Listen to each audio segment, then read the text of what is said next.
Congress ಗ್ಯಾರಂಟಿಗಳು 4 ಗ್ಯಾರಂಟಿಗಳಿಗಾಗಲೇ implement ಆಗಿದೆ. ಇನ್ನು very importantly ಅದು ಯುವಕರನ್ನ ಓಲೈಸುವಂಥ ಒಂದು ಪ್ರಯತ್ನ, ಜೊತೆಗೆ ಯುವಕರನ್ನ ಸೆಳೆಯುವಂಥ ಒಂದು ಪ್ರಯತ್ನ. ಯಾರ್ಯಾರು ಡಿಗ್ರಿ ಮುಗಿಸಿರ್ತೀರಿ, ಡಿಪ್ಲೊಮಾ ಮುಗಿಸಿರ್ತೀರಿ ಅವರಿಗೆ ಹಣ ಸಿಗುತ್ತೆ. 5ನೇ ಗ್ಯಾರಂಟಿ ಜಾರಿ ಆಗ್ತದೆ. ಯುವನಿಧಿಗೆ ಸಿದ್ದರಾಮಯ್ಯ ಚಾಲನೆ ಕೊಡ್ತಾ ಇದ್ದಾರೆ ಶಿವಮೊಗ್ಗದಲ್ಲಿ ಇದಕ್ಕೋಸ್ಕರ ಎಲ್ಲ ವ್ಯವಸ್ಥೆಗಳಾಗ್ತಾ ಇದೆ. ಶಿವಮೊಗ್ಗದ ಫ್ರೀಡಂ ಪಾರ್ಕ್ನಲ್ಲಿ ಕಾರ್ಯಕ್ರಮವನ್ನು ಆಯೋಜಿಸಲಾಗಿದೆ. ವಿವೇಕಾನಂದ ಜಯಂತಿ ರಾಷ್ಟ್ರೀಯ ಯುವ ದಿನದ ಹಿನ್ನೆಲೆಯಲ್ಲಿ ಈ ಯುವನಿಧಿ ಕಾರ್ಯಕ್ರಮವನ್ನು ಕೂಡ ಹಮ್ಮಿಕೊಳ್ಳಲಾಗಿದೆ. ಸಿಎಂ ಡಿಸಿಎಂ ಸಮ್ಮುಖದಲ್ಲಿ ಇವತ್ತು ಕಾರ್ಯಕ್ರಮದ ಉದ್ಘಾಟನೆಗೆ ದೊಡ್ಡ ವ್ಯವಸ್ಥೆಯನ್ನೇ ಮಾಡಿಕೊಳ್ಳಲಾಗಿದೆ. ಇವತ್ತು ಸಿಎಂ ಇರ್ತಾರೆ, ಡಿಸಿಎಂ ಇರ್ತಾರೆ, ಸಂಬಂಧಪಟ್ಟಂಥ ಮಂತ್ರಿಗಳಿರ್ತಾರೆ, ಆ ಕಡೆ ಭಾಗದ ನಾಯಕರುಗಳಿರ್ತಾರೆ, ಬೇರೆ ಬೇರೆ ಭಾಗದಿಂದಲೂ ಕೂಡ ಜನ ಬರ್ತಾರೆ.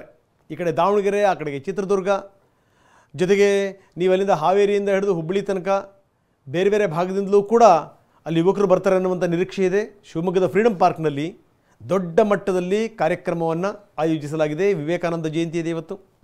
ಸಿಎನ್ ಸುಧೀಂದ್ರ ಮೊಲ ಸಾಕಾಣಿಕೆಯಿಂದ ವರ್ಷಕ್ಕೆ 10 ಲಕ್ಷ ಗಳಿಸ್ತಿದ್ದಾರೆ. ನೀವು ಕೂಡ ಅವರಿಂದ ಕಲಿಬೇಕಾ? ಅವ್ರ ಜೊತೆ ವಿಡಿಯೋ ಕಾಲ್ನಲ್ಲಿ ಮಾತಾಡಬೇಕಾ? ಈಗಲೇ ಫ್ರೀಡಮ್ ಆ್ಯಪ್ ಡೌನ್ಲೋಡ್ ಮಾಡಿ. ಅದರ ಹಿನ್ನೆಲೆಯಲ್ಲಿ ಈ ಕಾರ್ಯಕ್ರಮದ ಉದ್ಘಾಟನೆ ಕೂಡ ಆಗ್ತಾ ಇದೆ. ಈ ಮುಖಾಂತರ ನಾವು ಹೇಳಿದ್ದನ್ನು 5 ಗ್ಯಾರಂಟಿಗಳನ್ನು ನಾವು ಇಂಪ್ಲಿಮೆಂಟ್ ಮಾಡಿದ್ದೀವಿ ಅಂತ ತೋರಿಸುವಂಥ ಒಂದು ಪ್ರಯತ್ನ. ಇವತ್ತು ಅಧಿಕೃತವಾಗಿ ಕಾಂಗ್ರೆಸ್ನ 5ನೇ ಗ್ಯಾರಂಟಿ ಈ ಮುಖಾಂತರ ಲೋಕಾರ್ಪಣೆಗೊಳ್ಳಲಿದೆ.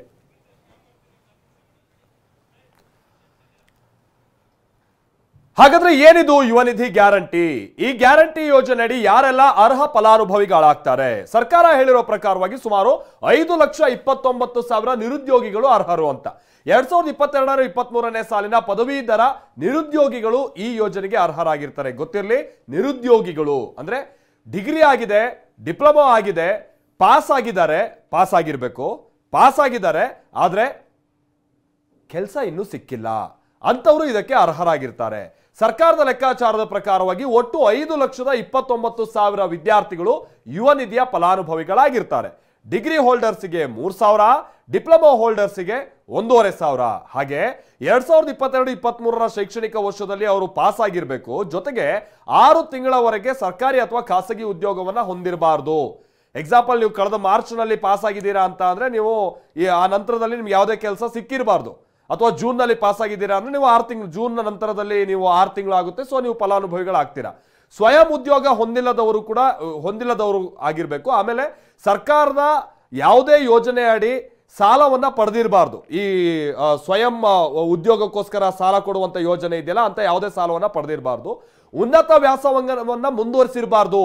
ನೀವು ಡಿಗ್ರಿ ಮುಗಿಸ್ಕೊಂಡು ಮಾಸ್ಟರ್ಸಿಗೆ ಹೋಗಿದ್ದೀರಾ, ಆ ಟೈಮಲ್ಲಿ ನಾನು ಡಿಗ್ರಿ ಆಗಿದೆ ಅಂತ ನಿಮಗೆ ಅಪ್ಲಿಕೇಶನ್ ಹಾಕಕ್ಕಾಗಲ್ಲ. ಉನ್ನತ ವ್ಯಾಸಂಗವನ್ನ ಮುಂದುವರಿಸಿರಬಾರ್ದು. ಹಾಗೆ SSLC, PUC ಜೊತೆಗೆ ಪದವಿ ಹಾಗೆ ಡಿಪ್ಲೊಮೊ ಪ್ರಮಾಣ ಪತ್ರ ಕಡ್ಡಾಯವಾಗಿ ಇರಬೇಕು ನಿಮ್ಮ ಹತ್ರ. ಆಯಾ ಯೂನಿವರ್ಸಿಟಿಗಳ ಪ್ರಮಾಣ ಪತ್ರ ಜೊತೆಗೆ ಮಾರ್ಕ್ಸ್ ಕಾರ್ಡ್ ಇದೆಲ್ಲ ಕ್ಲಿಯರ್ ಆಗಿರಬೇಕು.